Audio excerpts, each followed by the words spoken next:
Chers amis, à chaque messe, vous le savez, Dieu fait que puisse s'accomplir cette parole de Jésus prononcée à ses disciples dans l'Évangile.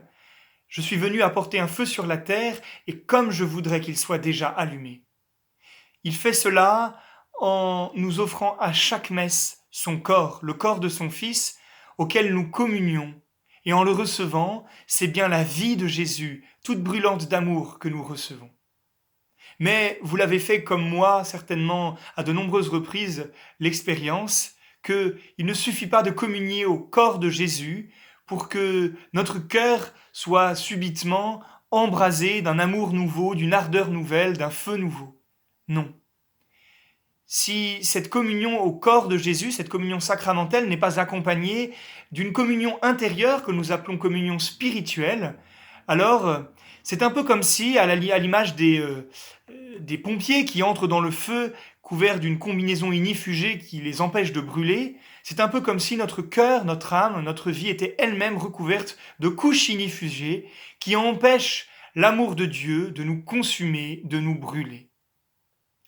Alors, chers frères et sœurs, comment faire pour que la messe à laquelle vous participerez demain en direct sur notre chaîne YouTube à 10h30, comment faire pour que dans cette messe, vous puissiez vous laisser brûler de l'amour de Jésus sans pourtant pouvoir communier sacramentellement à son corps?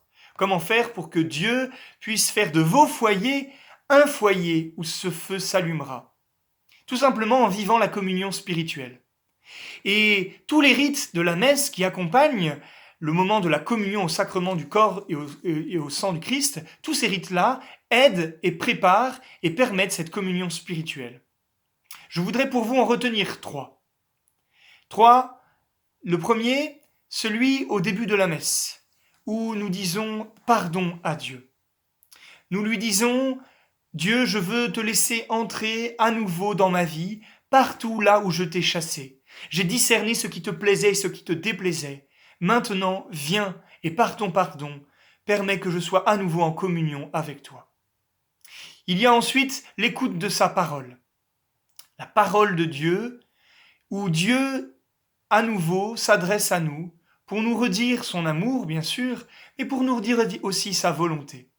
Et en ayant peut-être préparé la messe, en ayant lu auparavant les lectures, et en les ayant méditées, mais surtout au moment de la messe, en disant à Dieu, je t'écoute avec attention, nous lui disons intérieurement, et nous pouvons vraiment le dire, Dieu, voilà que je désire faire ta volonté. Je désire que ta volonté se fasse chair en moi, et qu'en écoutant ta parole et en la mettant en pratique, je sois à nouveau en communion avec toi. Et puis le dernier temps, c'est celui de l'offertoire. Ce moment où le prêtre dispose sur l'autel tous les biens qui seront changés en corps et sang de Jésus. À ce moment-là, nous pouvons dire à Dieu intérieurement, je m'offre avec ton Fils Jésus, je m'offre à toi, je t'offre ma vie, je t'offre mes relations, je t'offre ma journée, ma semaine. Je désire m'offrir comme Jésus, ton Fils, à toi, Père. Je désire enfin aimer à sa mesure, à la mesure de Jésus. M'offrir tout entier à toi et à mes frères. Le signe enfin que vous aurez vraiment vécu cette communion spirituelle dont le fruit est l'amour de Dieu en nous, eh bien ce sera cet acte de charité, d'amour que vous pourrez avoir les uns pour les autres dans la journée. Alors je vous invite pour bien vivre cette messe, chers frères et sœurs, à vivre ces 3 moments de la messe avec une intensité particulière, en vivant vraiment la communion spirituelle à ce moment.